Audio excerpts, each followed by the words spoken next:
You're good. All right. Finally, we're here. Finally, we're able to do everything that we wanted to do. This is Matt, George, and Leo Beas, the Cowbell Kingdom podcast, the end of the season edition, and we have a lot to talk about. We're going to run down basically all of our top memories from this season. Some good, some bad. Just run through the highs, the lows, look at this offseason, talk a little bit about some NBA playoffs as well. That are currently going on right now. But ultimately, we want this to be kind of open forum style. We have our abilities to reach us on our live chat here on the YouTube live stream. We also have Facebook, Twitter. You can reach out to us. You can reach us on Instagram as well. Just sharing your memories, sharing your questions. We really want this to be a discussion of almost like a Kings Fans Anonymous, as Carmichael Dave would call it on our morning show at KHDK. Just sharing your memories, sharing your frustrations, your happiness, your excitement, or your doom and gloom. We want it all because we want to really dive into the outlook, the story of this Sacramento Kings season, because honestly, you could write a book on it. It's just been that crazy of a ride. I know Cowbell Kingdom released the article that I wrote a few days ago of just my kind of condensed version of some of the top moments in the story of the season. If you haven't checked that out, go to cowbellkingdom.com right now and read it. I think it's a good read. I wrote it. And take what you learned from that and plug your memories into it and then bring them to us. We want to know. So, but you got my boy Leo Beas right here. Leo, he and I have been through the ringer together this entire winter. I think we're both in agreement that we are very excited for summertime, and we hope that you are too. Leo, how are you doing, my friend? I am good. As a matter of fact, I was just telling the IG crowd to tune in right now because we are live, and Matt George got a fresh haircut. So I'm pretty excited about that, Matt. Man, I'm like, damn, that looks good. The season's over. I got to clean up a little bit because I was looking like a bum by the end of the year. Shows, man. The stress lines that were on my forehead from this season, I had to take like a piece of sandpaper and just rub it off as hard as I could. It was certainly a crazy season indeed. But yeah, I found a local barbershop, went in, had a great old time. They did a good job. It's hard to make me look good, and they made me look decent. So now all I have to do is sound good, which is the next hardest part. So we'll work on that. It's definitely a work in progress. But yeah, Matt, before we start the show, I want to let all the fans that were asking for those Sacramento t-shirts, you know, we have an online store now. It's in the link right now. So if you want to click on it, go ahead. It's a company name Spreadshirt. You can choose your style, color, anything you want. All the stuff is there. And you know, the shirts, pretty much we're not making any money. It's just about building the actual brand. And we want people to put those Sacramento shirts and be Sacramento proud. We have about 4 more designs that have a 916 and the skyline of Sacramento. Pretty dope stuff. We should be uploading those probably tomorrow. So more shirts, more designs, all the colors. I mean, workout shirts, baby stuff, kid stuff, women stuff, the whole shebang, Matt. Yeah, those shirts are fresh, man. I got to get myself. That's the first things I asked as soon as we got connected is where can I get mine? Good-looking shirts. Might as well rep the season or rep the team during the off season because for as our comment section will suggest, as the entire, basically all of our radio shows at KHDK will suggest, the season never really ends for Kings fans around here. I mean, we always like kind of our break of there's not any more basketball going on. But people are always wanting to rep Kings, always wanting to talk Kings, and these new Cowbell Kingdom shirts, the Sacramento shirts, all of them are a great place to do that. I think one of my favorite was I saw the We Need More Cowbell design. I got to get my hands on one of those. Yeah, that's pretty dope. This is kind of going to be a spew fest, and I'll admit it in the first place. The organization of this podcast isn't too strict because we want it to be, like I said, open forum. I know we already have a lot of commenters going crazy right now. You guys are great. We're going to get to you in just a little bit. But all of the memories from this season, and it could be anything. I mean, it could be just what happened for us in the locker room. It could be specific to players. It could be specific to the arena. I'll tell you one of them right now. Speaking of the we need more cowbell thing, the fan atmosphere, and I tweeted this out at the last game of the season. The fan atmosphere for Kings games is absurd. And what I mean by that is I tweeted out, it's a 32-win team, and on the final night of the season, it's the final night, and usually teams attract decent crowds on the final night, but literally a worthless game. I mean, an absolute meaningless game. The Kings and Suns with arguably the best player, Devin Booker, resting. It was just meaningless. Nobody cared. And yet, for some reason, everybody was there and loud and excited the entire time. Dave Yeager talked about it after the game. All the players talked about it after the game. And it's extremely motivational. I don't know if that's a word. It's very motivating. Let's say that. It's very motivating for me, not just as a fan, but as a journalist and as a media member, to want to come back and to want to return and want to stick around for that next step, because the fan support is there already. And so I mentioned that we want more cowbell shirts. One of my first memories, my top memories, one of my favorite things that they introduced this year was that we need more cowbell. I mean, they've been doing that bit with from the SNL skit of Will Ferrell, Jimmy Fallon, and then all of them up on the screen.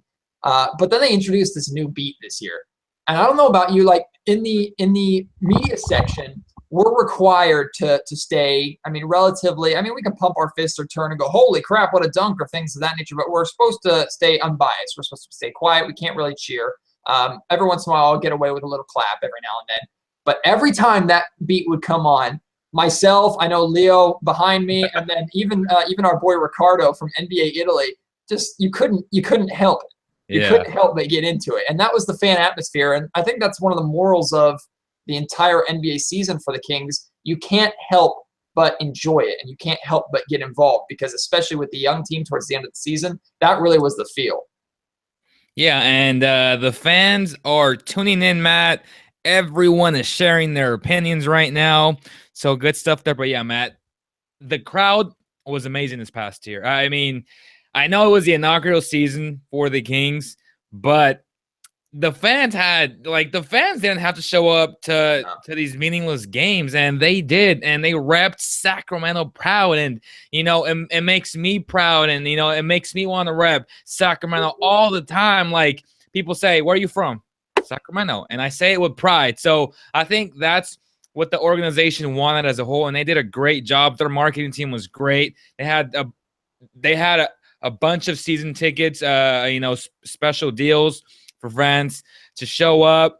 They had standing room this year, which was pretty cool. I think our organization, led by Mr. Granger, they are one of the best in the NBA, Matt.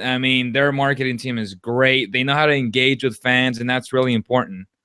Yeah, and the marketing team has already done a great job, and we've talked about it a lot on KHTK on how if you could pick an MVP for not just this season, but for the Kings in general over the past couple of years, Chris Granger is definitely that guy. He listens to the fans, and the entire production team. A close second for me, and I'm not ashamed of saying that he's one of my good friends, is Scott Freshour. Scott Freshour does one of the best jobs. There's a reason why NBA All-Star Game uses him and wants him and goes after him. Scott Freshour, Scott Moak on the PA system, Chris Granger, all these guys work so hard night in and night out to make games that aren't very exciting and to make a 32-win team seem like a playoff team. And they are one of the major reasons why these fans show up and have such a good time. You talk about right before the fourth quarter. It's one of my favorite moments. Even if the game is a 20-point blowout, Scott Freshour getting out there, holding up the sign, everybody get on your feet, make some noise. And that entire building erupts every single game. It does not matter. And one thing I've noticed as well, I haven't traveled to many NBA arenas, but I have been. And those guys suck. Well, I have been to a lot of college atmospheres. I have been to some NBA. I've been to Oracle Arena, and I've been to some NBA games outside of Sacramento. One thing that the Kings fans do better than anyone else in the world is and it sounds so weird, is just clapping your hands, to a beat. And Sacramento has been known for that. They have they have 2 or 3 beats that they'll play actually during the game when the Kings need a big basket, and everybody starts clapping along, and it's deafening. and it's exciting, and it fires you up. And then you go to Oracle, or you go to and you watch other games on TV. Oracle's and there's pretty loud, Matt. no, Oracle is loud, and of course they're loud. They cheer and they have a good time. So is Oklahoma City. But in terms of Portland, I'm sorry, yeah. Well, I haven't been to Portland. I need to check out Portland. But in respect to just what the Kings do and what Sacramento does, just the clapping, the energy, the involvement by Kings fans on almost every single play is there, I think, better than most other arenas. And I wonder if people agree. I got a lot of people jumping into we have some delay, and everybody's saying it's laggy a little bit. It might be on my end. Let me know if it is on my end, and I will try and fix that. Find time at the end of the season, everything goes well, and then everything starts to fall apart. But people are already weighing in on some of their top memories, and I want to share one that just popped up right here. I'm going to try and pronounce your name, Ali Guri, or Guri. I'm not sure how you pronounce that, but his indicator is Invader Zim. Memory number one, the Rudy Gay injury. It really bugged me out. Hope he would have gotten a 2019 first rounder because we don't have one and a young player for him. I want to respond to the second part of that first. The Kings weren't going to get much for Rudy Gay because it was a pretty safe bet that he was going to opt out basically wherever he went unless it was to a major playoff team. And if it was to a major playoff team, I don't think they were going to be willing to give up that much. They would have given up something, but not that much. But to respond then to the first part, I remember distinctly that injury because it happened on our side of the floor right in front of us. And all I remember seeing is Rudy Gay take that first step, go down. I couldn't hear the scream, but you could see it. You could see him in obvious pain. And then immediately the first thing that popped into my head and almost everybody's head on the bench beside us up there in the media section was everybody turned to each other and went, nobody touched him. And immediately, as soon as you realize there's an injury that severe, he's holding his leg and nobody touched him, you assume the worst. And I remember that feeling. It got really definitely quiet in the Golden One Center. Just a tough thing for Rudy, but I think it might end up being something really, really good for him because he's responded in a great way. He's working hard. He's got a lot of people behind him, and I'm excited to see the Rudy Gay that comes back and if he's able to be as good, if not maybe even better player when he returns. I don't know what you think about that, Leo. Yeah, and talking about Rudy Gay, we're bringing back CK Nation in studio. We in our first discussion, which will I believe is coming out tomorrow, we talk about Rudy Gay, and I give you my perspective on why I think he should stay. And of course, it's me being selfish, Matt. I love the guy. He's a class act, and I truly believe that he can help the younger players, and he can help a guy like Buddy Hield because they're both similar in the sense that they like to score the ball. So if you have a veteran, you can pencil in 20 points every single night from Rudy Gay, barring injury, of course. So that's why I wouldn't be opposed for him to opt in, and I highly doubt he will because he is far ahead of schedule, Matt, and the only way I see him staying is if some type of delay happens and just to give him time to nurture himself, and he will have to make that decision by June 10th. So, a lot of us thought the decision was on Monday because normally teams that don't make the playoffs, the players have 5 days after that, after the final game of the year. But I don't know. I think his situation is a little bit different. So he has until June 10th to decide. I hope he stays, but I think that he will opt out, Matt. Yeah, I mean, we'll just have to wait and see. If he's opting out, in my opinion, I think he won't. But if he opts out, I don't think he's opting out. I think he's coming back. Just because the money is on the table right now, and it's a severe injury. The reason why I think that is, well, let me say what I was going to say. If he does opt out, in my opinion, he and his agent must be pretty confident, whether they've had conversations with other people or just their confidence level must be relatively high for them to say that, even after this injury that could be completely career altering. He's running already though, Matt. Well, but running doesn't matter. We haven't seen him play on this leg. We haven't seen him play through the mental aspect of, I took a step, things snapped, and I went down. Am I still wanting to take that step again? Am I still able to play basketball at the level I want to play at? And Rudy wants to be on a playoff team, and he can help teams win. But the question is, are teams going to be willing to give him what he wants in terms of, one, a paycheck, and two, actually take a flyer on him? Because Rudy expects to be a starter, a fourth guy, or maybe even a fifth guy on a good team. Potentially, I mean, Oklahoma City is a great fit, one of the best teams that comes to mind of where Rudy could potentially end up. However, I think he's set to make, is it either 14 or 18 million? Yeah, $14 million. Is he confident that he can get that money? Is he confident that he can get that part-time deal? Or does he want to play it safe, remain in Sacramento, take that $14 million, knowing that, again, he's going to become a free agent, so it's not a long-term thing. He can work with these young guys, work himself back into where he wants to be, and then he can potentially be either traded by the trade deadline to a playoff team if the Kings aren't there, or, again, he can opt out. But at this time, he's at least proven that he can play the game and potentially get a bigger payday. In my opinion, it's smarter and safer to stick with Sacramento and to take that paycheck, because there are going to be a lot of teams that are going to be terrified to take a flyer on him and pay him a lot of money, certainly on a long-term deal, which is what he wants, because of that injury. Well, the Mavericks paid and overpaid for Wes Matthews 2 years ago, and it took Wes Matthews a lot longer to come back from that injury. Sure.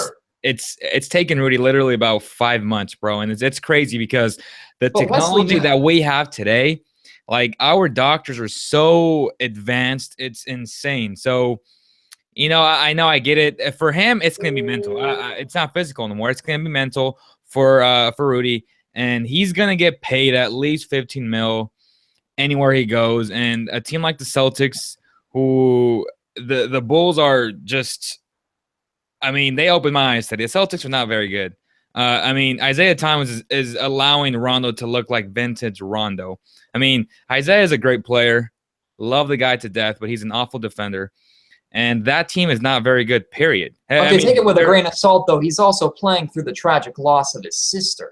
I mean, he's not exactly dialed in. He's been awful on defense the entire year, though, in his entire career. But the Celtics are one of the better defensive teams in the league, and they're the top team in the East. The people saying the Bulls, people telling me the Bulls exposing the Celtics, they are like some kind of reality shock, saying the Celtics aren't that good. The Celtics have not been playing well so far, entering arguably the biggest season with their best player not 100% mentally dialed in with the playoffs. Yeah, but he's still averaging 30 points a game, though. But it doesn't matter. I mean, scoring is scoring. He's the only guy on that team that can actually create a shot. Nobody on that team can score the ball. The same with the Pacers. Oh my God, Leo, you're sounding like Skip Bayless. You were hot on the Celtics 2 weeks ago, just like everybody else was hot on the Celtics 2 weeks ago. The Bulls have been playing well against Boston. Boston has not been getting the best, whether he's getting 33 points or not. They've not been getting the best mentally out of their best player on the court. Their team, Matt, for Pete's sake, the Celtics had to make a promo video saying it's not luck that we're the #1 seed. What does that tell you? There has always been doubt. Like, this team barely won, I think, 55 games. That's the lowest 1 seed to ever be a 1 seed. So, I mean, it's no secret. They're small. They can't rebound. They've been awful on the glass the entire year. Their point guard, which is the only guy who can create a shot off the dribble, I mean, it's written on the wall. They don't have many guys that have playoff experience.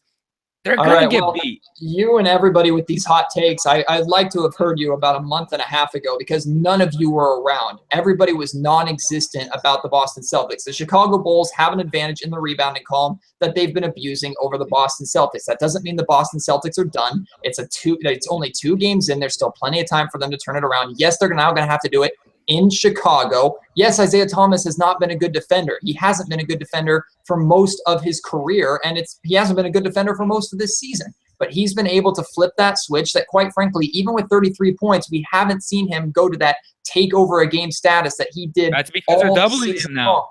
That's because they're saying someone else beat me, and they're okay if someone else beats them. Hey, that's my point. He's the only guy who can beat them, but now they're going to take him away. And what do they have? Nothing. Yeah. The same with the Pacers. Paul George is a one-man show over there. They should have pulled the damn trade at the damn deadline, and they didn't. I understand Who on that team can create a shot besides Isaiah Thomas? Nobody. Period. Nobody. But where did this come from, Leo? You're acting like you've been stroking this for the entire season. This is the problem that I have. It's not that the Boston Celtics, I get it. They're not, right. But everybody was literally sucking on, you know what, there was. But you can't you can't tell until you get to the playoffs. With these hot takes like you know it all, and everybody knows it all about Boston. It's 2 games. We haven't seen them play very well. We've also seen them coming into a series mentally screwed up because the best player's sister died 2 days before the start of the series. So let's give them the benefit of the doubt and don't come out of here like we're some NBA expert looking at the Boston Celtics and going, I knew it all along. They're not a very good team. Who can create a shot? Well, somehow they've been managing to do it all season long to win enough games to get them that #1 seed. All 59 or whatever wins that they have were not all on the shoulders of Isaiah Thomas. Guys need to step up. They haven't stepped up yet, but are they capable? Absolutely. They have two of the best defenders in the league in Avery Bradley and Jay Crowder. They have a damn good center who hasn't really done much in Al Horford, who needs to step up. Guys need to step up. But are the Celtics a bad team? Are they getting exposed? No. The Bulls are playing really, really well against the Boston Celtics. They've taken 2 games. But Jesus, calm down and back up a little bit. And I've heard these all over ESPN. The Celtics are done. The Celtics are being exposed. It's all over Twitter tonight. What in the hell are you talking about? Where were you 2 months ago with all these hot takes? You said nothing. Everybody was talking about the Celtics being finally the team that could dethrone the Cavs. Now everybody's coming out here like, oh, they're terrible. The Cavs are going to easily make where and what's wrong with that? It's 2 playoff games. We don't know what teams are made of until we watch them play. I thought the Bucks, because of their youth, were not going to play well. They should have won the game tonight, and they should be up 2-0, but they're not. So yeah. Giannis has been incredible in his first 2 games in the playoffs. We don't know these things until it actually happens, Matt. And the Celtics have been exposed in 2 games. That's I don't see why you're getting mad about that. These are facts. The playoffs is a whole different. It's a new season. It doesn't matter what they did in the season, Matt. An 8 seed is taking it to them, blowing them out at home. That is embarrassing. Period. An 8 seed that has 2 veteran players that have been there before. They have a bunch of guys who have been there before. Exactly my point. But how many people were trash talking the Bulls and have continued to trash talk the Bulls all season long until just now? Who cares what they did in the season? This is a whole new season, Matt. All right. Well, we're gonna have to move on here. We're gonna get playoff basketball is the best. I wish we could talk about the Kings and either they suck or they don't. But playoff basketball is also the land. Every playoff is also the land of overjumping the gun and getting way too. There is no overjumping this gun. The Celtics, if they get by, they will get eliminated by the Wizards in the next round. Okay, well, I appreciate the hot takes now that you've waited for the team to be exposed rather than making these takes before like everybody else. How can we make those takes if we don't know? Because now you're coming out saying all season long they didn't have this or they're not that good. Why are you mad about that though? Who cares? Because they've been exposed. It's a Skip Bayless thing. It's not a Skip Bayless. It's everybody's doing it. Yeah, exactly. Everybody's doing it now that it's happened. But why are you mad though? I don't. Because it's just I don't get that. Typical I'm pointing the finger, I was right all along mantra of people that haven't been. No, I'm not. Dude, I bet $400 on the Celtics and I lost the first game. Okay. I mean, I thought they would win the game. That, to me, whatever they did in the season has nothing to do with the actual playoffs. I'm not saying I know it all. Skip Bayless and all these guys, where they're breaking down the actual playoffs. In the playoffs, we can now see that the Celtics are not very good. Period. Well, I disagree with you, and I disagree with all of them. You're saying they're going to beat the Bulls? I think they will. I don't think we've seen the best out of the Boston Celtics yet. I think we've seen something that has shaken the Boston Celtics mentally, and it's not just Isaiah Thomas. That entire team in the biggest series, or entering the biggest, with those expectations on their shoulders of being a #1 seed, they entered a playoff series where play steps up tenfold, and they entered it with a tragedy shaking their locker room. You can't tell me that doesn't have an effect.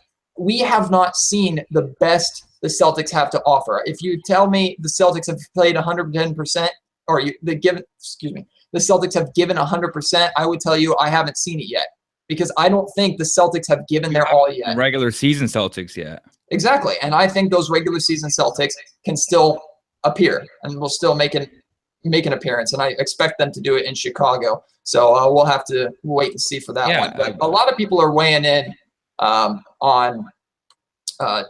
Geez, you guys, it just never ends with you in terms of looking at draft picks, and I suppose we could talk about that a little bit. But I mean, the universal question has been sending out some of your top memories. We had a lot early on. I'm trying to scroll through and find them. But in the meantime, do you have one of your a top memory or one of your favorite memories, Leo, just from this season, whether good or bad, something that's just stuck with you? I mean, the battle was DeMarcus Cousins and I on the court with the altercation. I mean, that I'm gonna take that to my grave, and I still can't believe that this guy actually had the audacity to cuss me out and come up to me when he was 10 minutes away from a basketball game. And, you know, I was his biggest concern, I guess, that night. And to me, that's still sad. And, you know, I'm hoping that he grows up in New Orleans soon. You know, I wish him nothing but the best. But, yeah, that was the bad memory. And the good memories, obviously, it's all the fans that showed us love every single game. That was awesome. That never gets old, Matt. You know, when people want to take a picture with you or they just want to talk Kings basketball. I mean, in the last game of the season, we had a guy from Australia come straight to our section to say what's up to us, and that was just amazing. I mean, this guy literally came from Australia, and he knew everything about us. He knew everything about Cowbell since 09 with James Ham and, you know, the other guy, and so that was pretty neat. Yeah, and we did have a lot of great moments in terms of fan interaction. Absolutely. That DeMarcus Cousins incident, I actually wasn't there for that, but I was there for a lot of them. You can't ignore how DeMarcus Cousins has played a part in this entire season as a whole. Really, the first half of the season was completely around DeMarcus Cousins. The major part of the Kings' future, the major turning point, could very well be when they moved away from DeMarcus Cousins. I missed the two biggest DeMarcus Cousins moments of the season. I don't know how. I was around for plenty of them, but I missed the two biggest ones. The Leo Europe incident with him on the court, and then the Andy Ferrillo incident in the locker room. It didn't surprise me that a blow-up came. And, you know, one of the first things I remember is walking into the locker room for the first time after the trade. Tyreek Evans ended up taking over DeMarcus Cousins' locker. And I looked at the locker, and I turned to Chris Clark, who's the one of the guys that works for the Kings, who's involved with just media relations and media interaction with the players. And I turned to Chris, and I said, man, it hasn't even been an entire season. It's been less than a year, and there's already more memories at that locker room than there were in like 5 years at the old locker room. And it is true. There were a lot of things that went down in that locker room, both good and bad, things that DeMarcus Cousins said, and it wasn't all negative. DeMarcus Cousins also had some funny moments. One of the main ones that comes to mind is after the incident with Ferrillo took place, and Cousins came back in, and he was told, you know, you have to talk to reporters, you have to be nice to reporters. Well, you don't have to be nice to them, but you have to, you know, be respectful and professional to them. Then he came back in the very next game after hey, friend. He comes out with a "Hey, friend," and having fun. And he asks Andy, "Would you re-sign me, or would you want to see me return?" Hell no. And like stuff like that. And that was part of who DeMarcus Cousins was. And I've made no, I've not been afraid to say that off the court, DeMarcus Cousins is one of the nicest guys in terms of just loyalty, and you've seen what he does in the community. He's also extremely funny. And DeMarcus has a great sense of humor that he has shown off time and time again that I've been lucky enough to interact with and be around. It's that side, that's that competitive side of DeMarcus Cousins that's always been the hindrance.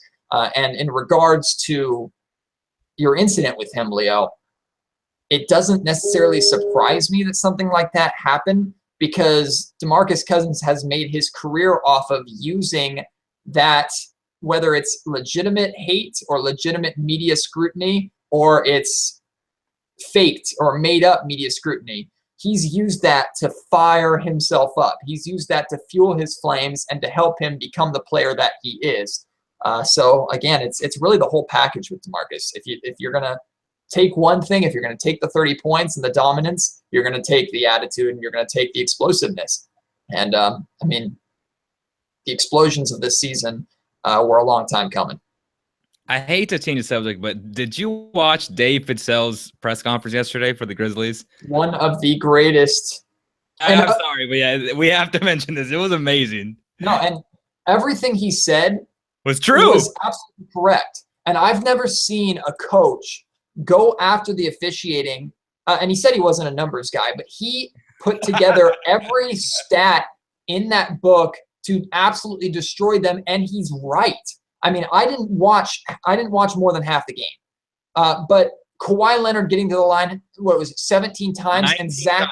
Yeah, 19 times. And Zach Randolph not getting to the line once, when Zach Randolph is the post player, the most physical player on the court, and he doesn't get to the line once, is absurd. Absolutely, I have every single – I give 110% to that coach for absolutely taking that step out there and saying, you know what, I'm going to speak up about this. I know there's a fine coming. I'm going to take it. This is ridiculous. One of the best lines was, they're not going to rook us. And if I'm a player and my coach goes out and does that and is willing to take on that fine on my behalf, that makes me want to give 100,000% to play for him. And I love everything about that. Mike Conley better pick up that tab, man, because he got paid this past year. Yeah, well, the NBA better pick up that tab because he's absolutely right. And Adam, I mean, they're going to have to do something in order to protect the officials. So there is a fine coming. But in a lot of ways, they're probably saying, they are probably making a phone call to the officials and saying, they're right in a lot of ways. So let's try and calm this thing down on your end as well. I absolutely loved everything that he said. Yeah, and as you said, that team has a bunch of class acts. Mike Conley is not a guy that's going to argue like a lot of superstars do. And, he stood up for his point guard. So as a player, I would appreciate that. Just like Dave Yeager did last term, he was crying at the podium. Those are the type of guys that you want to play for, man. And, even though the Kings didn't win many games this year, they still played hard because Dave brings that out of his teammates. And, Dave Fitzdale. So, as a player, you just love to play for guys like that. They're both young. They're both explosive. They're both very well respected around the NBA. And I know Dave was probably watching that thinking, man, I can't wait to get back to the playoffs. And, as Kings media and as, lots of the fans that are watching, I know that they can't wait to be in the playoffs and, talk about playoff basketball because, we've talked a lot about playoff basketball on this podcast and there's nothing like it. I know they say, yes, but man, these playoffs have been really good, man. I've been very impressed because last year's first round was awful, but this year it's been pretty competitive. No, yeah. and you're right. Last year's first round was absolutely terrible. And I mean, it's good as much as I am hoping and rooting for the Boston Celtics. It's nice to see an 8th seed surprise them, and it's nice to see something different from the status quo. We talked about this on the show today on KH2K. One of the things I'm tired of, everybody wants to see this three-peat of Warriors and Cavs, and I'm, I guess, one of the few that doesn't.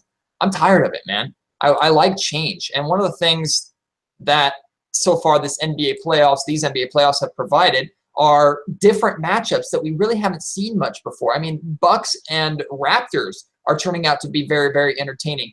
Jazz and Clippers was actually quite entertaining. I mean, even Bulls and Celtics to an extent. I mean, two teams with a lot of history, but a matchup, two very different teams that we hadn't seen much going at it and putting out very entertaining games, ultimately resulting in the Bulls surprising people by getting 2 wins in Boston. I like change. I like something different. And that's why I've talked multiple times, whether on this show or whether with other journalists or on my own or on KHTK, about how the NBA playoff system is built to favor the top teams who are expected to make it. It's built to favor juggernauts because ultimately you're telling me LeBron James and the Cavs have to lose 4 times, or the Warriors have to lose 4 times in order to not make it to the finals, or 4 times in a series, that is. And that's really, really hard to fathom, is a team losing that many times, a team with LeBron or a team with as stacked as the Golden State Warriors are. So one of the reasons, in my opinion, why these NBA playoffs have been so exciting and have been so good have been because we've seen things that we necessarily haven't seen before. And we're seeing different matchups, and we're seeing young players like Antetokounmpo putting on a show. We're seeing guys step up in ways that we didn't necessarily expect. I definitely appreciate that, and I think it's good for the game. Oh, man, talking about Giannis, Matt, this guy is the real deal. The NBA will be his league in 3 years. Mark my words, barring injury, of course. But I wouldn't that surprise guy is amazing. He's going to be top 5, maybe top 3 in MVP voting by next season, in my opinion. Oh, yeah, absolutely. That's what I'm saying. I'm giving it 3 years where he dethrones LeBron and he takes over the East, because that guy is the real deal. He is a great all-around player. The guy can do it all. He can rebound. He's only going to get stronger. He's only 22 years old. The way he sees the game and the way his agility for a 6'11" guy is second to none. I mean, he is a more athletic Kevin Durant. He seriously is. Like, KD is one of the best scorers in NBA history, and he probably will be a better scorer than Giannis will ever be. But Giannis' overall game can potentially be better than a guy like Kevin Durant. So I'm just super excited, man. I mean, and then you have Kawhi Leonard in the West. This guy is an animal. I mean, offensively, defensively, he has like that Kobe in him, right? Like, I know DMC mentioned that earlier, and I was like, you know what? I'm starting to see that. Like, Kawhi can ball, and it took him a couple years to develop his offensive game, and defensively he's the best defender on earth. And just because he won't win Defensive Player of the Year this year does not mean he's not the best. But if it comes down to it, this guy can guard every single position on the floor, and he's like a spider out there. His hands are so long, and it's just so easy for him to guard every single position, man. It's just fun to watch this guy. Yeah, and a young budding star, well, both of them, and Kawhi has been taking those next steps to really proving that he can be dominant on both ends of the floor. It's amazing. Say what you want about Coach Popovich and the history that the Spurs have had with that big three, that old big three of Tim Duncan and Tony Parker and Manu Ginobili. But everybody was worried about how things were going to change, where they were going to pass the torch once those guys left. And right now they're looking at passing the torch with 2 semi-young players in Kawhi Leonard and LaMarcus Aldridge to continue with. And you could be in a lot worse situation. It doesn't look like there's going to be a rebuild for the San Antonio Spurs. No. They're gonna lose their core, and they already have one waiting. And that's pretty incredible. Crazy. That just speaks to the class and just how good of an organization San Antonio is. But man, you Kings fans are going nuts on our comment section, and most of it is centered around the draft.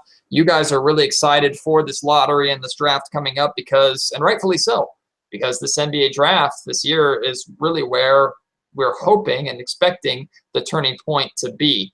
I would be surprised if Kings fans aren't maybe throwing all of their money or all their hats into that ring, per se, because this draft is really going to be where Vlade makes his next major step. And that reminds me of one of the top moments from this last season was when Vlade made the very, very difficult decision to go out and make that DeMarcus Cousins trade. He showed a lot of guts, and he showed a lot of grit in finally making a decision. And we wrote an article about this, and it received a lot of traffic and a lot of negative feedback, which is expected after a trade as big as the DeMarcus Cousins trade. But Vlade knew it was not a popular move, yet he went out and made a move knowing that really this team isn't going anywhere. Even with DeMarcus Cousins on the roster, they're winning decent amount of games to potentially sneak into an 8th seed. But after that, then what? Their draft picks aren't good enough. They're going to lose those, and then they're just stuck again. And really the only changes they were going to be able to make were going to be through free agency, which time and time again has proven to not work because Sacramento. And whether or not people want to argue about how many players want to come play with DeMarcus Cousins, you can make that argument all day long, and both sides could be correct. We haven't seen it yet. So Vlade decided to make a decision knowing, okay, this is the one major way I think I can build a product. And he made that decision. And we'll have to wait and see if it was the right decision. But one thing we know for sure is on the other end of that deal was the New Orleans Pelicans. And they traded for DeMarcus Cousins. They traded their draft pick and Buddy Hield, knowing full well that DeMarcus was coming over with really only 1 year left after this season. And you can't tell me, no matter how hard you try, you cannot convince me that that was a future move and not a win-now move. Because at the time, the New Orleans Pelicans were in a playoff push. It failed quite miserably. The Kings only finished with, what, one less win or two less wins than the New Orleans Pelicans? That move failed for New Orleans. And now they're going to be scratching and clawing and scrambling to figure out a way to either trade DeMarcus Cousins and get something back for him next season or maybe this offseason, or they're going to do everything in their power to get him to re-sign. Because right now, it's a very good chance that they're looking at losing DeMarcus Cousins. They don't have a draft pick and arguably the best draft in years. And they traded away their #1 draft pick in Buddy Hield from last year, who could quite frankly be one of the better rotation scorers in the league. And that's a really harsh reality that they're looking at and they're staring right in the face. Absolutely. And, I love that Vlade took away even a guy like Langston Galloway, who would have been great playing alongside DeMarcus Cousins and Anthony Davis, a guy who can flat out shoot the ball. So Vlade pretty much took away all their shooters, and he said, nope, I know, like, as a big man, things like that. And, they didn't have to throw Langston in because, Langston is a guy from New Orleans. That was his team. He was happy there. But Vlade asked for him because it was more of a addition plus subtraction kind of move. Like, I want to deplete you guys in different areas where it won't help you guys succeed. So big props to Vlade Divac for that move. People were like, who is this guy? Like, Langston was shooting lights out with New Orleans, but people don't know these type of things. And, Langston's jump shot is just super, super beautiful, Matt. And, Langston, another guy who has a player option, just like Rudy Gay. I think it's June 24th, 2 days after the NBA draft. So he's going to get a good idea of where the team stands on who they draft. So if he's thinking about playing with the Kings next year, possibly in a reserve role, this might be a good place for him. I mean, he's surrounded with great veterans, very good friends like Anthony Tolliver, Garrett Temple, and, all these guys are firm believers in Christ. And, we have that going for us where it's a very positive locker room. Even when they lose, Matt, now it's just like, guys are still happy. They're still having a good time. Obviously, they're upset that they're losing. As competitors, you're never happy when you lose, right? But, it's nice to have such positive vibes coming out of that locker room, Matt. And, Langston can be that guy where he plays that reserve role as a backup point guard next season. We want to let you know that if you and your friends are looking for some really good and affordable tires, visit Valley Tire Center in Woodland, California. Cooper Tires, Toyo Tires, all other brands, they have them all at extremely good prices. Also, they will rotate or balance your tires for free, which you need to have done if you mention the CK Special and if you're downloading their free mobile app. That's it. That's really all you have to do, and you get that free tire rotation. So go take advantage of these amazing deals because this offer is only valid until May 1st. Not much time left. I mean, it's April 18th already, so go take advantage of that deal because it is absolutely a good deal. And I know if I had gone to Valley Tire Center, I could have saved a lot of money on recently. I had to buy 2 tires for my car, and even 2. I can't imagine buying 4, but even 2 punched me right in the wallet. So Valley Tire Center does a great job saving you money, but also getting you a great deal. So thanks to them for the sponsor, and you owe them their thanks for such a great deal when you go down there and experience their service. But you mentioned Garrett Temple, and you mentioned Anthony Tolliver, and these are 2 guys that I would be okay with the Kings offering lifetime contracts to. Yep. Because, Temple proved to be actually a really, really solid role player. AT did too. Like, this guy spread out the floor for the Kings in a reserve role. My point is Tolliver is going to be getting older and getting to that level where he's really only going to be able to do one or two things. He's just going to be rebound the basketball and space the floor. And that may be good for getting him 5 minutes one night, 15 minutes the next night. Ultimately, you're not putting a lot on his shoulders. But what he does give you that's bigger than anything on the court is what he brings to the locker room. Garrett Temple as well. And I interviewed every single Sacramento Kings rookie that came through those doors this season. And all of them, I asked them all the same question: who has really taken you under their wing, and who has put their arm around your shoulders, and who have you gone to the most out of everybody? And I was, especially at the beginning of the season, I was expecting someone to say, oh, maybe DeMarcus Cousins, or maybe, I don't know, the veterans on the team, maybe Costa Kufos, people like that. Nope, it's always been Garrett Temple. Every single answer was Garrett Temple.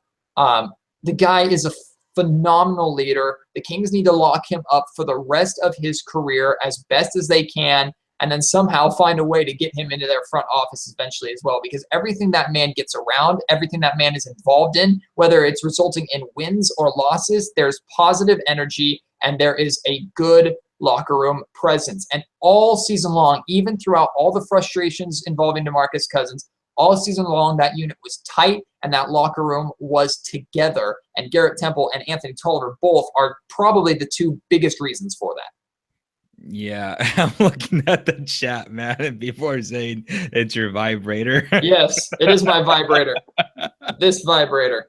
Oh, yes. My God. And that would be a cell phone. I'm currently in a group chat with the hosts of my show. They're deciding now is a good time to plan tomorrow morning's show. So, hey, thanks.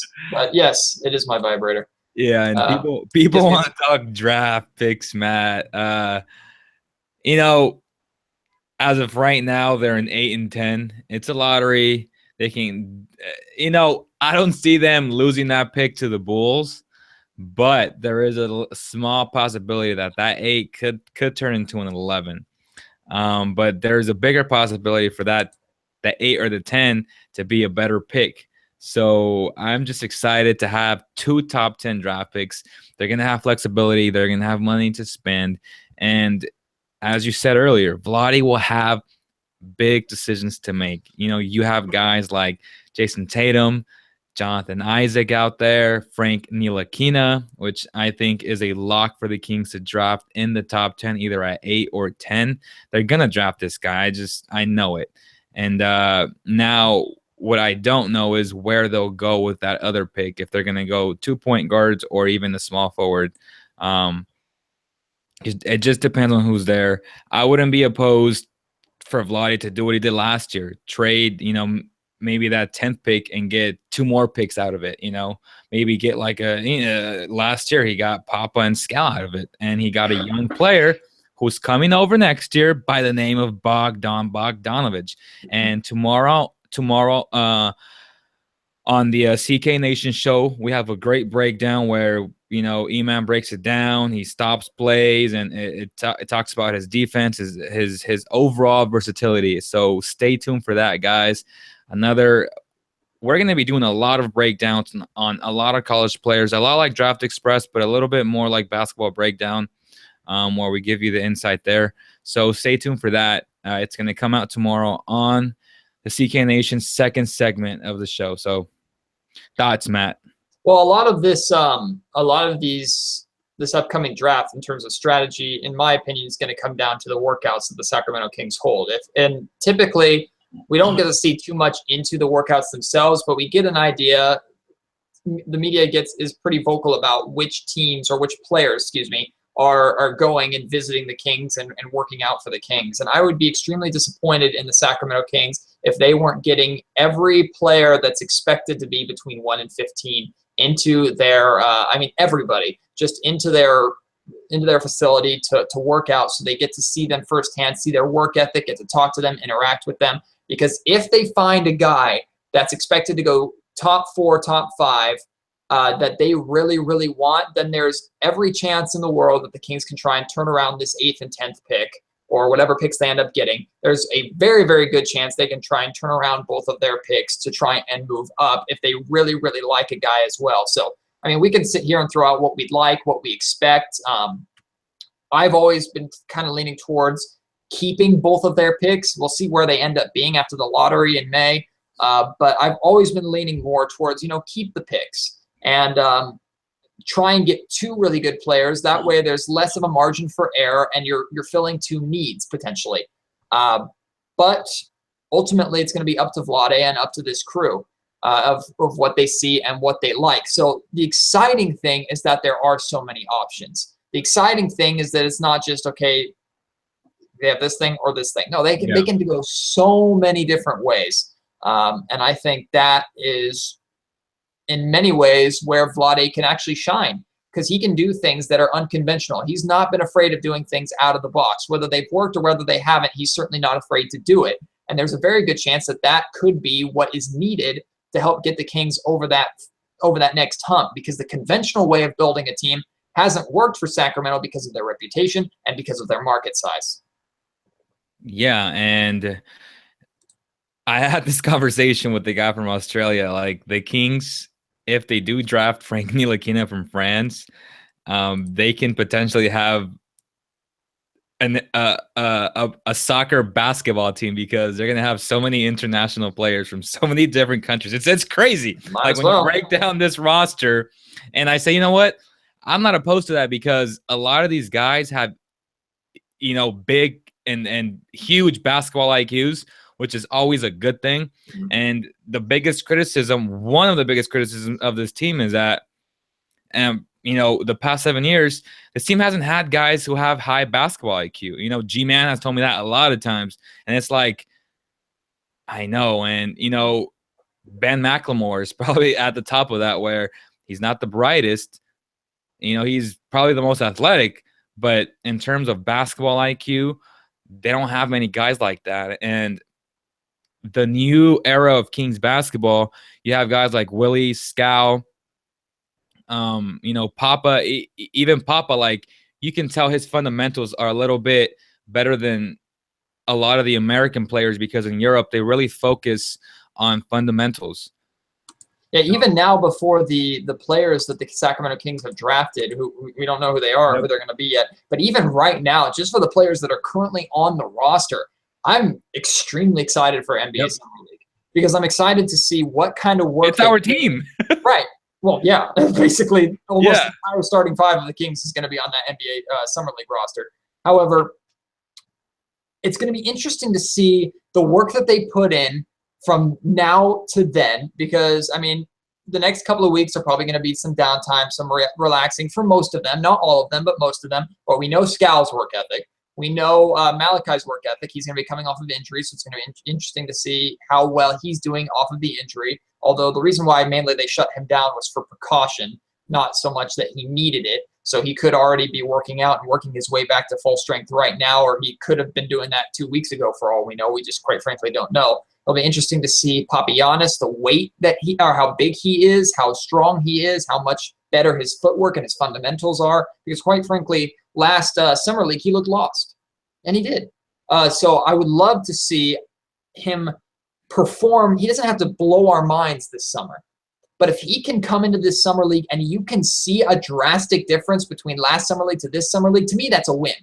And then you add on top of that a solid training camp for these young guys. And we can literally this summer, we can see the steps of the progression starting from the end of this season that just happened to Summer League, to training camp, to opening night. How well are these guys performing? How much better is their game, and how much more confident are they? Now, if that young core can do that while you add more young players to the draft, plus add one or two really good free agents, lock down your veterans and like Garrett Temple and Anthony Tolliver, and bring in Bogdan Bogdanovic, man, there's a lot that can happen in the right way for you. Now, that doesn't mean that the Kings are going to be vaulting into the playoffs, but they can be a much more exciting team next season, and we can see them potentially come out of the gate turning a lot of heads with that young core.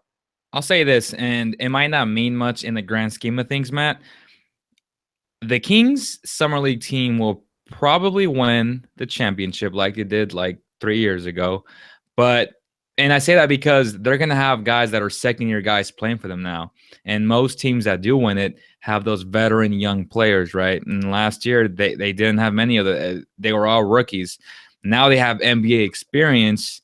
And I really believe that the lineup of Isaiah Cousins, Buddy Hield, Malachi, Scal, and Big Papa, and possibly Willie Cauley-Stein. I think he'll play a few games since he will be in his third year. That team's going to win the championship. And, sometimes when they do things like that, fans get overly hyped. And I'm going to tell them right now, don't take that. Take it with a grain of salt, right? But they're going to have a good shot at that championship. But what I don't want is for fans to blow it over proportion. We're going to make the playoffs, blah, blah, blah. Take it with a grain of salt and just appreciate it, celebrate it. Just like, because I feel like a few years ago when they won it, they just they overdid it. It's way too big. And, lots of the media members are like, dude. It's because it said Kings and Championship next to it, and people lost their minds. Yeah. It was nice to see. It was nice to see the word championship and Kings next to each other and not a never going to win in between the two. So it was exciting, and I agree with you. I mean, the Kings could certainly be favorited if they do bring all of that core to Summer League. They're certainly going to be favorited to at least go deep. At least they should be expected to because of the experience that they have. But another thing that I'm really excited about, Leo, is because there's going to be so many young players, even though Scal, Papagiannis, Malachi Richardson, these guys played and got some playing time on the main roster this year, it's going to be fun to see whatever rookies they bring in, maybe bringing in Isaiah Cousins again, and then bringing in Bogdan Bogdanovic. The amount of competition that there's going to be, not just in the Summer League, but in training camp for consistent minutes and starting position for young players, I think is extremely exciting. And we talked about that coming into this season because we looked at the veterans that the Kings had and we looked at their depth in certain positions and we thought, there's going to be a lot of competition. That's great. Well, it turns out there really wasn't much because Dave Yeager was surrounded by veterans that he trusted, and he tended to go towards those veterans as much as he could because he entered the season with the expectation of make the playoffs. That goal ended up changing, obviously. But now, with how many young players that are going to be on this roster, the amount of playing time and fight that there is going to be for consistent rotation minutes is going to be one of the things really to keep an eye on, because that's going to mean right from the get-go, you're going to have to be bringing your A game. You don't get to just glide through training camp and then try and hit the ground running when the season starts. You're going to be in full stride by the time the season starts because you've been competing at such a high level all summer and all early fall.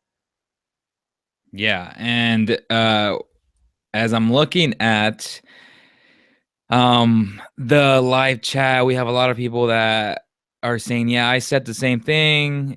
Someone said Matt George is the GOAT, which I agree with. With my vibrator. I wish June 22nd was today. I don't, because we're going to get a nice look at a lot of the prospects during the workouts, which is one of my favorite things of the offseason, Matt. Checking these guys out, having the chance to have conversations with them.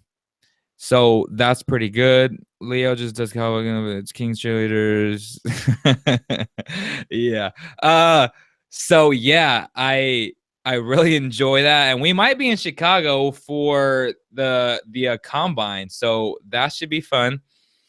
Now fans are getting silly on the chat, so I can't say the things they're saying, but yeah. What do you think, Matt? Like, as a member of the media, do you take a lot into account during the draft workouts, or do you just know what type of players they are by having game film from their college days? Well, I mean, I think game film is extremely important, and a lot of it comes into the trusting of your scouts, right? Exactly. Because you send your scouts out to watch these players. You can break down film and hear reports from your scouts. But to me, if I were in Vlade's position, that's why I mentioned the pre-draft workouts, is I want to know that I'm bringing in someone who, one, fits that character mold that he talks so highly about. And the only way you can really know that is by talking and interacting with the guy. I also want to bring him in, and I want to see firsthand his work ethic. I mean, we've seen the numbers that you can put up in college because everybody's highlight reel, Leo, looks good, right? Every single highlight reel, you're not going to type in a Malachi Richardson highlight reel on YouTube and it's going to show him going 0 for 10 or missing shots. Everybody in their highlight reel looks good, right? So when you look at a draft package, I mean, God, and they have draft packages for like the 35th pick in the draft, making him look like LeBron because they're just knocking down shots from everywhere because that's what they pull. But to see his work ethic and to see him firsthand, see his mechanics, see, okay, this is what he does in this area. This is how hard he works in this area. He has this or he has that. He may struggle in this area. You don't really get that unless you see it firsthand. Now, scouts can pick up on some of it, but being able to work directly with them in a one-on-one or a one-on-3 or one-on-5 setting, bringing in these young guys, I think that's extremely important. So to me, I would put most of my chips in the pre-draft workouts and not so much on their numbers and what they were able to do in the NCAA tournament. Yeah. But again, I feel like if you have the right scouting team in place, you should be able to trust that team. And, you know, a lot of the European players, if you do your homework the right way, not many people had Papa G going high. You know, they had him going 22 to 34. Vlade had him a lot higher, obviously. And, you know, I'm beginning to see why. Yes, he's a project, but he's came along a lot faster than what a lot of us thought. And you can just tell that the 7'2" frame with a lot of, you know, with some inside touch, that's hard to teach. And either you have it or you don't. And it seems like Papa, what he's missing now is getting faster and getting stronger. And if he can do that, he can potentially be a little bit better than Kosta. And if that happens, that's a really good thing, Matt.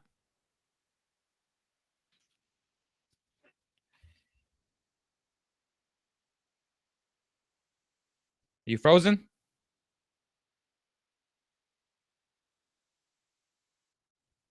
And I think he's frozen.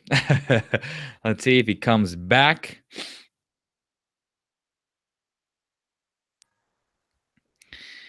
He's back. Hey, here's a tip. When you're doing a live podcast and it's mainly through the internet, don't hit the big red X in the upper right-hand corner when you're trying to close a tab because that closes the entire internet browser. So there you go. You're welcome, kids. I taught you something today. Yeah, but as I was saying, I said you can't teach 7'2", and you can't teach the thing, and you can't teach his inside touch, and he has that already. And if he becomes better than Kosta, that number 13 overall pick, that's a really good pick.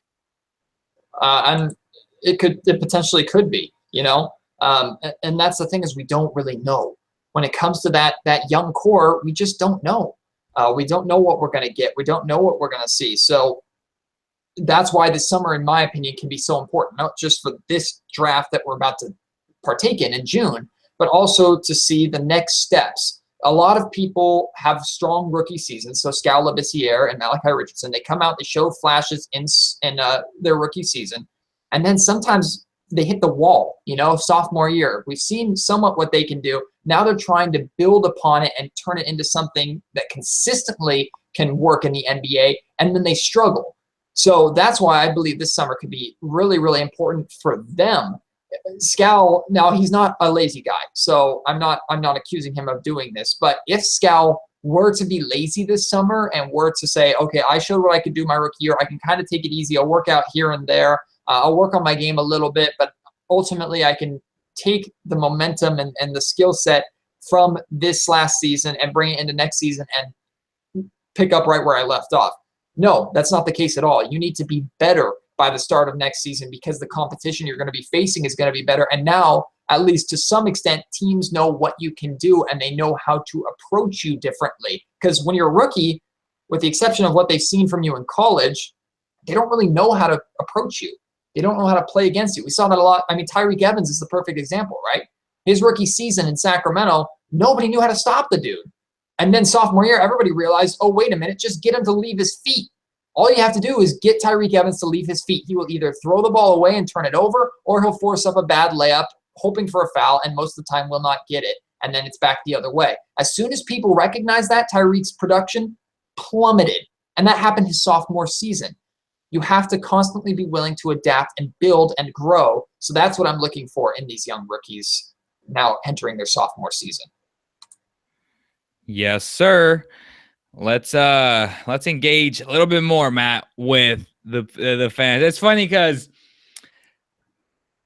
my cousin is a Celtics fan, and he's from Stockton, which is the weirdest thing, and Gary Vee, a social media mogul, he talked about how can you be a fan of a team where you don't live in, and he's right. And a lot of those fans are Patriots fans now, you know what I mean? And it's like, it's such a joke for fans to say, oh, I'm a Celtics fan or I'm a Patriots fan.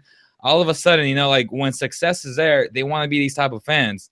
It just doesn't make any sense. And now he's saying that fan because the Raiders are moving. I'm like, it's not the same thing. I've bled silver and black my entire life. Why would I not root for my team who ownership has taken our team away? So it's not the same thing. Just because I don't live in Vegas does not put me in your category of a Stockton guy rooting for the Celtics. It's a whole different thing because I've always been a Raider fan. Bandwagon fans are going to follow every great team wherever they go. I mean, there are Kings fans all over the world that love to watch the Kings. People on the East Coast would stay up late in New York to watch the Kings play on primetime television back when they were the greatest show on court. So the bandwagon follows every single team. I think it's naive to say that you can't be a fan of a team unless you're locally near them. I think that's ridiculous. To me, all of my teams I became a fan of because I was nearby them, because I went to games when I was young, and then I just stuck with them and chose them.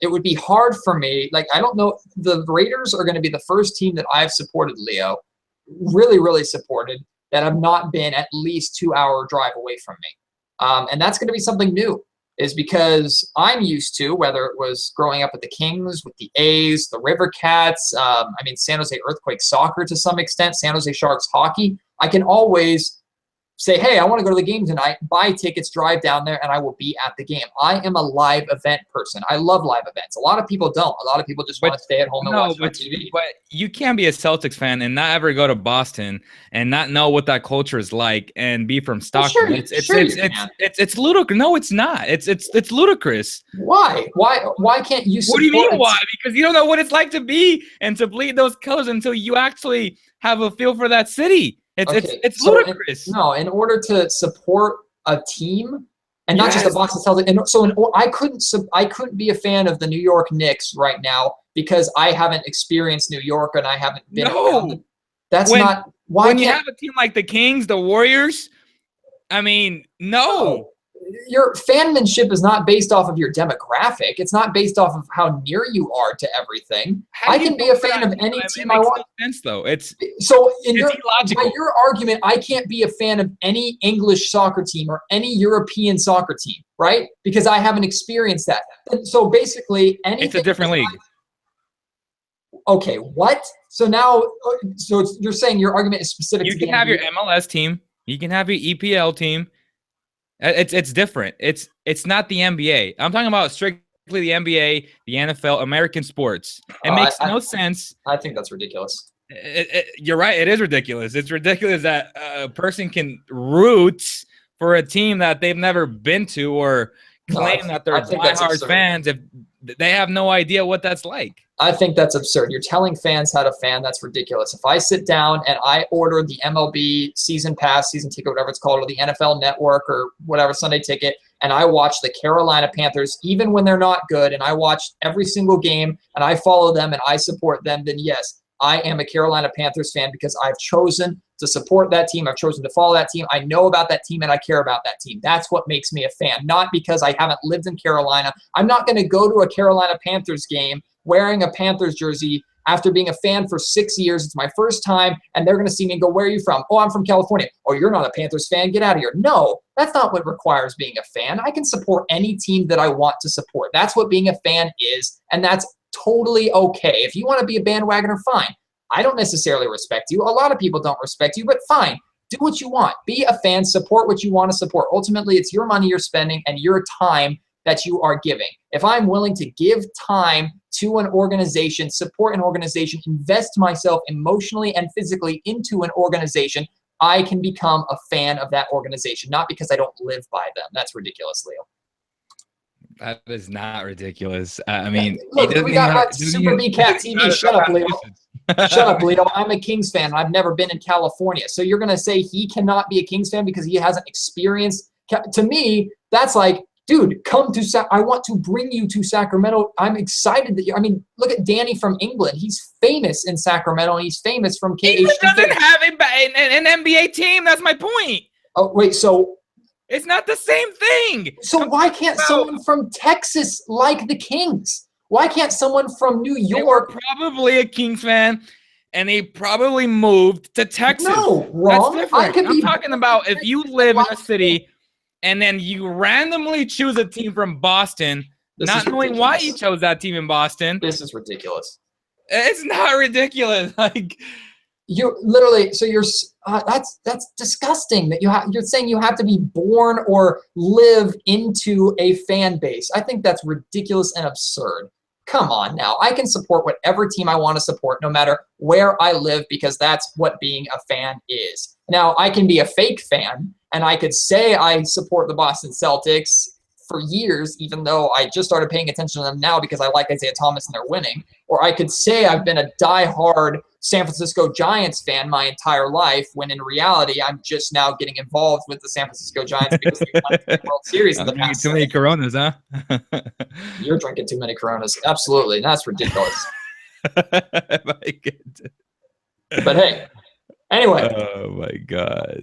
Fanmanship is fanmanship, and people are passionate no matter where they are. Bandwagoners, again, Leo, you and I can't stand bandwagoners, and we're always going to hate bandwagoners. What makes me so appreciative of Sacramento is that building's full right now when this team's a 32-win team. If they became a playoff team, yes, there would be bandwagoners, but at least right now, the core Sacramento fan base is still showing up.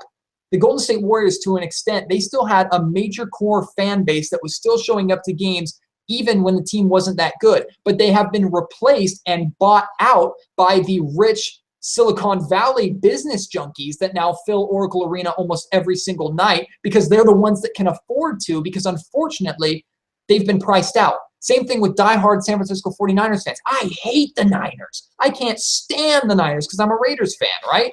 Yeah. But so many Niners fans have been priced out because of Levi Stadium. It's sad. It's horrible. I don't know how we got down that fanmanship road, but hey, back to the Sacramento Kings. Wow, we're already over an hour. How about that? Still going strong. We're going to wrap it up pretty soon here, but before we do, I'm curious, any more top moments from the season that you haven't shared? I think getting to know more of our colleagues, I think that was one of the moments that I appreciated the most. You know, Gary Jarl's 2500 game, that was an amazing moment. Something that's going to stay with me forever. You know, the advice he's given me and the conversations that I've had with this legend. I mean, he's a living legend, man. And for us young guys that are coming up in this business, to have a guy like that and really genuinely want to give you good advice, that's priceless, man. And, you know, that was one of my favorite moments. Ooh, Allie with a great memory. Willie's Monster Jam. Absolutely right. That was such a phenomenal moment. To see him ignite, to see him fired up. I think Willie Cauley-Stein as a whole was a great memory this season, because the guy he was at the beginning of the season and was awful. And the accusations being thrown his way. I mean, he wasn't grabbing rebounds. He wasn't playing very much. Quite frankly, he looked lost. And a lot of people, including KH2K's Katie Christensen, were looking at him and going, you know, I don't think this guy really cares that much. I think he's just kind of going through the motions. Maybe basketball isn't his love. Fast forward to the end of this season, and he's out there with what did he talk about at the end of the season? You can watch it on the Cowboy Kingdom or website or on the Cowboy Kingdom YouTube page, talking about, dude, you haven't seen anything yet. I'm coming back even stronger. It's night and day difference for Willie Cauley-Stein, and I think he is a prime example of how this team can be, Leo. The A's are up 4-2. Good stuff there, man. That's right. I turned it off. The reason why my phone was vibrating, people, was because I was trying to follow that A's game and go through a text conversation. But no, y'all had to go after my my personal life with that thing. And the Clippers are up 62-53. Yeah. It's gonna be tough if Rudy Gobert doesn't come back. I feel like, because in my opinion, he's the defensive player of the year. I don't know what you think. I think we should do, before we end the show, awards. NBA awards really quick. All right, let's do it. Yeah. You throw them out, and I will. Most improved. Most improved player, Antetokounmpo. Me too. I mean, Hands down. Improved is a tough word because Russell Westbrook can easily be the most improved, but improved, he won't give it. Improved suggests like you went from point A to point B, or you weren't as good, and then you got a lot better. Because he improved though, Well, absolutely, but he didn't just improve. He went from being a good young player to a monster. So that's why I put him there. Oh yeah, I mean, me too. But when people say improved, I mean that can mean so many things. But okay, defensive player of the year. I hate it, Draymond Green. I'm sorry, I don't want to give it to him, but because he changes. I mean, just look what he did in his most recent playoff games with those 2 blocks. He bails out, quite frankly, Klay Thompson is a decent perimeter defender. Steph Curry is not very good, but Steph Curry has Draymond Green behind him to make him look better. Klay Thompson is a great perimeter defender, man. Klay Thompson, CJ McCollum was embarrassing Klay Thompson the other night, and CJ embarrasses everybody though. Okay, but bailing them out and constantly coming up with the big defensive plays was Draymond Green. Draymond Green is the defensive anchor on a really, really good defensive team. He does it time and time again. As much as I don't like the guy, he is the defensive player of the year. Yeah, well, it's a lot easier being an anchor when you're a forward. It's difficult to be an anchor when you're a guard. You know what I mean? Like, it's difficult. Again, anchor, Rudy Gobert, he's the anchor of that defense. They're the best defensive team overall. That's my defensive player of the year. Coach of the year.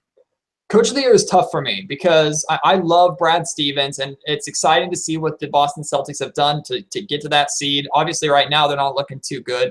But for much of the season, I was leaning towards Brad Stevens. But because of the push that they went in, even though they didn't make the playoffs, how can you not give it to Eric Spoelstra?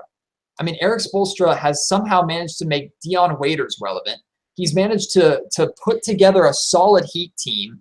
And then the same could be said also about the Chicago Bulls head coach, Fred Hoiberg. Right now, the Bulls look great, but the Bulls went through a lot of crap this season and still managed to go on a nice tear there towards the end to get themselves into the playoffs. But to me, it's Eric Spoelstra just because of who he is and what he has done. Yeah, you can't give it to a guy who doesn't make the playoffs. So you got to give it to Mike D'Antoni. He resurrected James Harden's life pretty much, is his career.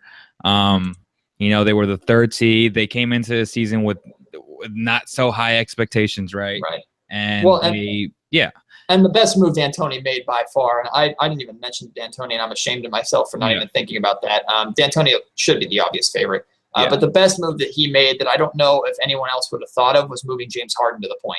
Yep. And that move at first seemed kind of strange, but it turned out to be an amazing move for a guy that needs the ball in his hands. So D'Antoni definitely deserves a lot of credit. And it bugs me that a lot of people will vote for Steve Kerr, and it bugs me because a lot of Luke Walton had 4 losses with that team before KD. Yeah. So I get it. You have to manage egos and stuff like that. But I mean, come on. Well, Steve Kerr wasn't even a blip on the radar really until KD went down and the Warriors actually got better. And because then they could apply the narrative, hey, through adversity of losing Kevin Durant, Steve Kerr rallies the Warriors. Come on, they still have the same core that got them that first championship in the first place. I completely agree with you there. What's the executive of the year? Oh God, Danny Ainge. I mean, how can it not? The Boston Celtics did. The Rockets. What's his name? The Rockets guy for sure. I mean, he signed a bunch of veterans who can shoot the ball this year. He surrounded D'Antoni with the right pieces. Maury.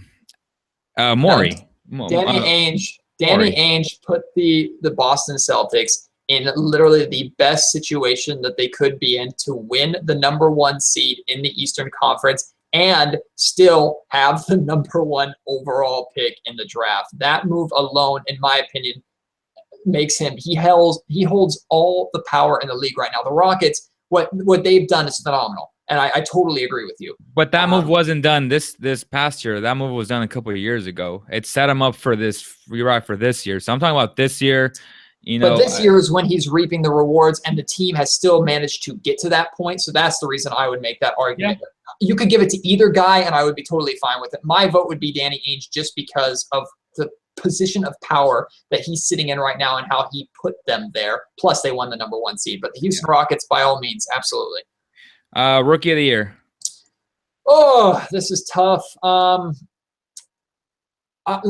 thinking about it. So you give me yours really quick. At first I had Saric, but it's definitely Bragic, the point guard for the Bucks. I mean, he helped that team make it to the playoffs. He's been stupendous in the first 2 games. He's playing with the chip on his shoulder, a lot like Isaiah Thomas. He was a second-round pick.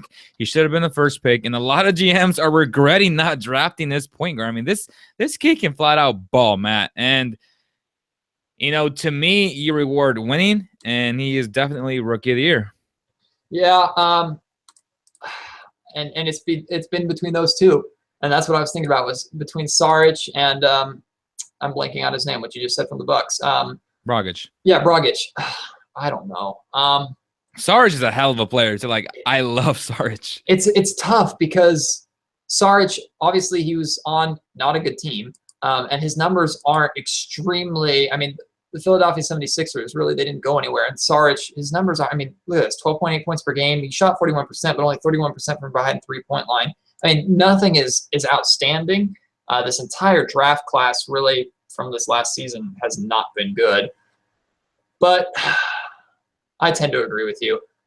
Give it to, I'm blanking on his name again, but give it to him with the Bucks. I don't know. That would be probably the toughest vote for me, honestly. All right. I was leaning towards Sarge for most of the year, though. The most interesting debate. Well, let me step back into this really quick.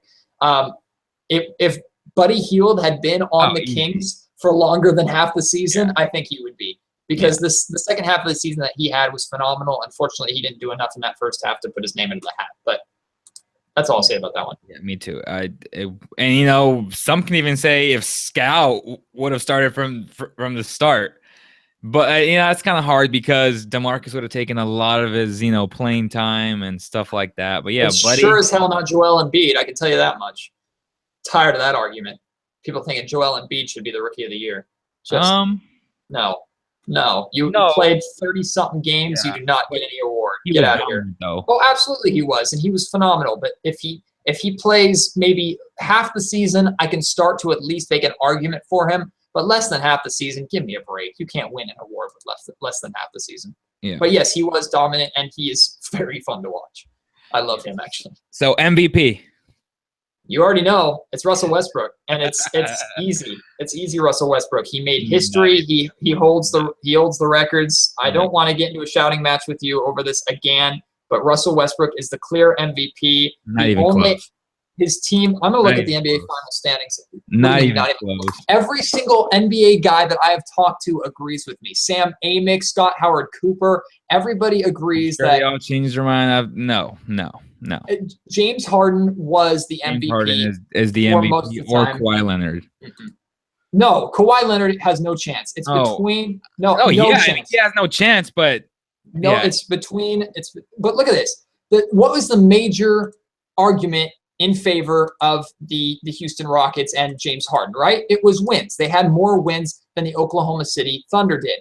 They had only 8 more wins than the Oklahoma City Thunder did, which with a much better roster. Not to mention Russell Westbrook made history by averaging a triple-double for the entire season. Not to mention he beat Oscar Robinson's record. James Harden is not going to beat James Harden in the playoffs where it counts. Period. It's a regular season award. You don't base an MVP argument off of the playoffs. I mean, the MVP votes are already in elevating it. He probably won't elevate his teammates enough. He's not elevating. They had 47 wins. Without Russell Westbrook, they'd have 20 or 15. We've never had an MVP not win 50 games. I don't care. But we've never had anyone average a triple-double and beat Oscar Robinson's record. Are you kidding me? 50 wins is what you're going to go off of, and you're not going to give the guy the thumbs up for making history? James Harden is an MVP every other year ever. He ran into a James Harden got robbed 2 years ago by Steph Curry. He might get robbed again this year. It wouldn't be a robbery. He ran into history. He ran into a guy that did something that will never, in my opinion, ever be done. He might do it again next year because that team's not very good. He has the most opportunities to do that. That team is not very good yet. James Harden, you're acting like James Harden didn't average 8 assists a game, about 8 rebounds a game. You're talking about a round number. He pretty much also had a triple-double every. Pretty much and doing it are two extremely different things. You can't so we're going to base it off 2 assists? Come on, Matt. You cannot make two. When it's a triple-double, absolutely. When the major argument in the favor of James Harden didn't have wins, about 30 triple-doubles. Wins? I mean, literally 8 wins, and some people are saying like James Harden has led the Houston Rockets to higher heights than the Oklahoma City Thunder ever could have. His team is the championship contender. Russ's isn't. 8 wins. The the Oklahoma City Thunder would not be. You reward winning. You don't reward a team that is a 6 seed and that will get MVP. Probably most swept. Valuable They're going to get swept in the first round. The Oklahoma City Thunder have the most swept. You better not give that award to Russell Westbrook. In the league. The award's going to Russell Westbrook whether they get swept or not because it's a regular season award. Russell Westbrook made history. Russell Westbrook is the MVP. Well, he only got 8 less wins than James Harden. He's averaging more points. He's averaging more assists. He's averaging more rebounds than James Harden. And it's not because he's on a crappy team. It's because he has led a team to 47 wins and 35 losses with a roster significantly worse than the Houston Rockets. Victor Oladipo is a good pick or a good player to have. Sam Adams or Sam, whatever. I'm blanking on the big man. Steven Adams. Thank you. Steven Adams is a good guy to have. Cantor, one of the best scoring big men off the bench. I mean, it's not like he's playing with scrubs either. Victor Oladipo, if Russell was on that team, if it was Victor Oladipo, Steven Adams, and Enes Kanter as that big 3 on that team, they would not win more than 20 games a season. They wouldn't. They would not have won more than 20 games. Russell Westbrook. But they didn't win 50 with Russ. Dude, Houston Rockets have Trevor Ariza, Ryan Anderson. You said 8. These are all role players that are significantly better. The roster that the Rockets have is significantly better without James Harden than the Oklahoma City. They have a better system in place. They don't have better players. They have a better system in place. They absolutely have better players. You get out of here with an argument that the Rockets don't have better players than the Oklahoma City Thunder do. No, you're naive. Steven Adams, one of the best big men. Oh, my gosh. One of the best big men. How so? Steven Adams is a big physical body. That's it. He doesn't put up humongous numbers. No, Russell Westbrook does. Exactly, because without Russell Westbrook, they wouldn't win. Russell Westbrook does everything for the Oklahoma City Thunder. He's put that team on his back. He has literally carried that team all the way while making history doing it. He has carried that team. They lost the second best scorer in the game. You're acting like James is averaging 4 assists a game. No, I'm not. I'm telling you, every other year, James Harden is the MVP, and it's not close. But he ran into a buzzsaw that made history in Russell Westbrook that with the narrative of losing Kevin Durant. A guy who was a 6 seed and who won 8 games less than James Harden. No way. 8 games. It's literally That's 8. A lot. Okay, 2 assists. 2 assists. A triple-double history. Yeah, but James almost had the triple-double too. But he wasn't even remotely close to the amount of triple-doubles that Russell Westbrook had. It's not close, Leo. Russell Westbrook made history. He broke Oscar Robinson's record, and he only did it while losing only 8 more games than the Rockets did with a significantly better roster. Let's reward losing. Okay. Reward losing? He's 47-35. That's a winning record. Reward losing. Okay, but it's not 50 plus. That's not MVP caliber type wins, and you know that. MVP. We've never had an MVP not win 50 games. That's MVP caliber type wins. You can't tell me the argument that we have never seen. They're going to get swept in the playoffs with or without Russell Westbrook. They're not a contender. Regular They're not a contender. Period. Awards. But it shouldn't be that team. That award should not be regular season award. Well, now you're having a completely different argument, dude. The Russell Westbrook and the Oklahoma City Thunder. If you take James Harden away from that team, I can say the exact same thing. They don't win many games, period. They will win more than the Oklahoma City will without Russell Westbrook. Okay, win more. They might get 30, but yet that's not playoff worthy. Russell Westbrook made history. James Harden cannot contend with the history that nobody besides Russell Westbrook will ever do. Because they're going to get swept. He will not get the award. I'm sorry, James Harden will not get it again. He deserves it in so many different ways, but he will not get it because Russell Westbrook is the MVP of this league. That's it. Unfortunately, that's just how it is. Well, that team's going to get swept. So, okay, well, should not be MVP. Then call the NBA and you tell them, well, hey, change it to the entire season and the playoff awards because that's what your argument is. They don't give it till like June something. Okay, but the votes are in before playoffs start for a reason. It's a regular season award. It's a regular season award. In this season, Russell Westbrook was the most valuable player in the league. Now, that might not be in the finals or in the playoffs. Russell Westbrook may be in the first 4 games of a playoff series. Okay. Right now, James Harden is out-dueling Russell Westbrook. I completely agree with you. I would tell you that right now. And the Rockets are a better team than the Oklahoma City Thunder are. I'm not going to argue with you there. But Russell Westbrook this season was the most valuable player, and he made history that no one else is ever going to be able to do. So to me, that's... He might do it again next year. But I said no one else is able to do. Oh. Russell Westbrook can break his own record. Nobody else can touch what he did. James Harden can make a try, but no. That's the MVP of the league. Did we get any other? How many games he had where he had 9 rebounds and 9 assists? Because I'm sure there were many, and that's what bugs me. Like 1 assist shy, and it's not like, come on, man. I mean, I'm talking about on the impact that you have on the game. Period. James Harden was that and more this year because he elevated his teammates to another level. I mean, that's what an MVP does. I mean, and there's the argument is what's the definition of a most valuable player? And that argument's had every single season long. I mean, people can always make an argument for LeBron James that we haven't even talked about because LeBron James is almost always an extremely valuable player every single year because he's the best damn basketball player in the world. Same thing with like Greg Popovich with Coach of the Year. It's almost like a guaranteed award for them most of the time. But again, what Russell Westbrook has done this season, the amount of differences between Harden and Westbrook are not significant enough to overcome Westbrook making history and averaging a triple-double. 8 wins is not enough. If it was 15, then it's completely different. If James Harden is like 9.8 assists and 9.8 rebounds or something like that. He didn't even beat the Warriors. I mean, James beat him twice. Okay. Dude. Russell Westbrook made history and beat Oscar Robinson's record, something that wasn't touched for 50 years. And it's not going to be touched for potentially another 50, if not forever, unless it's by him. That's history. That's something we'll never, ever see again. You can't not give him the award for that. James Harden is probably going to be the MVP next season. And honestly, I look forward to the narrative of James Harden going, I got snubbed twice. I'm pissed off. I'm going to take over. And he's very, very capable of doing that. And again, I agree with everybody.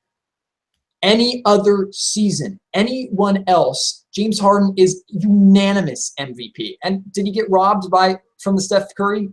You could definitely make an argument for that. But this season, he just cannot contend with what Russell has done. I'm sorry, that's it. End of statement. He just can't. Oh, my God. So let's not take into account his 30-something triple doubles, right? Or his 20-something, almost. Not when Russell doubles. had what, 40 or like 50? How many did Russell Westbrook finish with? I want to know how many games he almost had a triple double where he had 9 assists and 9 rebounds. Almost does not count. I mean, that's bullshit, though. Almost does not count. Russell did it. James Harden almost did it. Russell did it. He is the history-making. He also had 8 more wins, and he's also a champ. What did I just tell you, dude? What did I just tell you?